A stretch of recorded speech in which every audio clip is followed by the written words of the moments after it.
of these I.N.D.I. constituents seem to be waiting for Congress's answer, whether or not, they're willing to take back home any lessons from this poll defeat. Thank you for that, Mohit and Radhika. The BJP, like I said, is fishing in troubled water, saying it's indicative that this alliance has no future. Listen in. If any progress has to happen in our country, in India or Bharat, it has to become Congress Mukh. India alliance came together, was formed only for the sake of power. It was only opportunistic.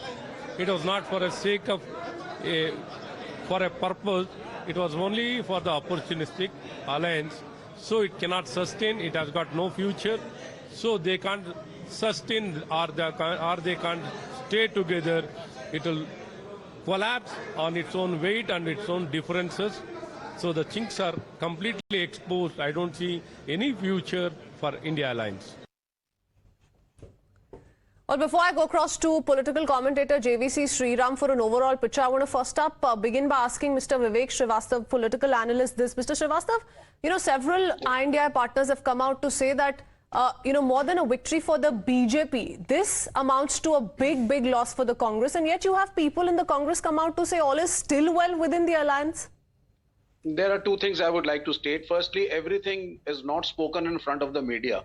So what is the Congress stand and how it is going to deal with the other alliance partners of I.N.D.A. that is going to be done, and clarifications will be discussed and given on 6th of December, okay, when the meeting takes place. That is the first part. Second part is that I.N.D.I.A. alliance is primarily to counter the communal forces in the 2024 elections. And basically, it was not meant for the state elections. However, if somebody, that is one thing that is very clear. And the Congress is also very clear that it is a strong partner in the I.N.D.I.A. alliance. They have declared it time and again. Sanjay Rawat is saying the same thing. Vinay Vishramji is saying the same thing. So everybody is saying the same thing. So I.N.D.I.A. stands. Number two, in states, even in the past, last 30, 40, 50 years, you see the left fought with the Congress in Bengal. We fought with the Congress in Kerala. But at a national level, we considered Congress a secular party, which has contributed in its own way to the social fabric of the nation. So we supported their government at the center. In UPA 1, it was a left. So my simple question to you, Mr. Srivastava, then is, will the Congress continue to dictate terms to several of its partners, part of the I.N.D.I. bloc? Because these promises, which came in from the entire alliance, were made in front of the public and the media. The meetings took place in front of the media and the public. Elections were fought and campaigning happened in front of the media as well. So it's high time that these explanations are also given to, the entire country at large.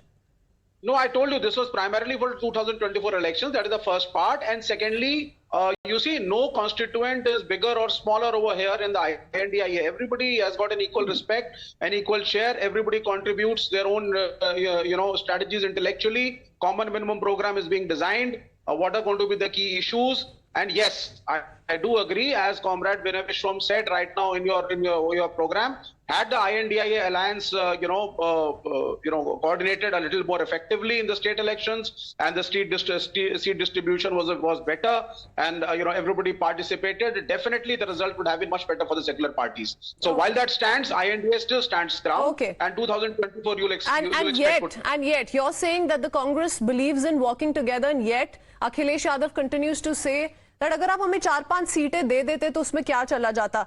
That said, Mr. Sriram, do you think that would have made any difference? Because, the Congress having won only 66, they still needed 116 to cross the majority mark. So 5, 6, 7 or even 10 seats for that matter would not have changed the scenario, the overall picture. No, it would not have made any difference. If Samajwadi Party was given a few seats, they are not probably going to win. But what could have happened is the narrative. See, narrative is as important as anything else as far as politics is concerned. And by providing, say, 4 or 5 seats to Samajwadi Party, what Congress could have done is to set the narrative that we are committed to I.N.D.I. alliance.